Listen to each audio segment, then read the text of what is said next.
Peringatan Hari Sumpah Pemuda di Ogan Kumbring Ulu diwarnai aksi unjuk rasa ratusan mahasiswa yang tergabung dalam Badan Eksekutif Mahasiswa di Universitas Batu Raja. Aksi unjuk rasa itu sendiri sempat memanas lantaran mahasiswa hendak menerobos masuk dalam gedung DPRD setempat. Pasalnya para wakil rakyat tidak muncul hingga aksi berakhir. Beruntungnya aksi para mahasiswa bisa diredam petugas gabungan. Para mahasiswa itu sendiri menyoroti beberapa isu nasional dan lokal, diantaranya kepemimpinan Presiden Jokowi, serta kekerasan terhadap mahasiswa oleh petugas beberapa waktu lalu, dan isu lokal terkait kekosongan pejabat Bupati Oku yang banyak menghambat kebijakan strategis sehingga menyusahkan rakyat Oku.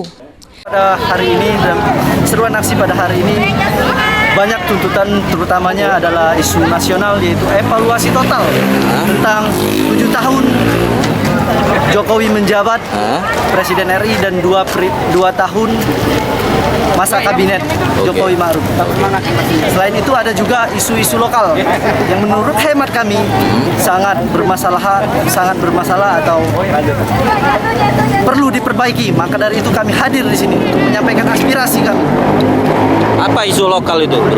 Jadi terkait isu lokal adalah PJ Bupati, yang mana saat ini Kabupaten Ogan Kumbring kekosongan pemimpinan atau diisi oleh PLH yang sudah menurut kami sudah masa tenggang sesuai dengan SE nomor 2/7 tahun 2019 yang menyatakan masa jabatan PLH Bupati 2 kali 3 bulan, artinya 6 bulan. Sedangkan saat ini PLH Bupati sudah hampir masuki 8 bulan kurang lebih.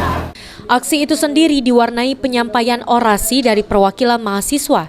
Namun sayangnya mahasiswa kecewa lantaran tak satu pun anggota DPRD Oku bisa menemui mereka lantaran sedang melakukan kunker dan sebagainya.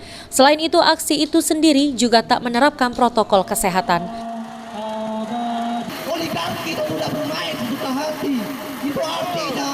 Ari Pranika, PAL TV.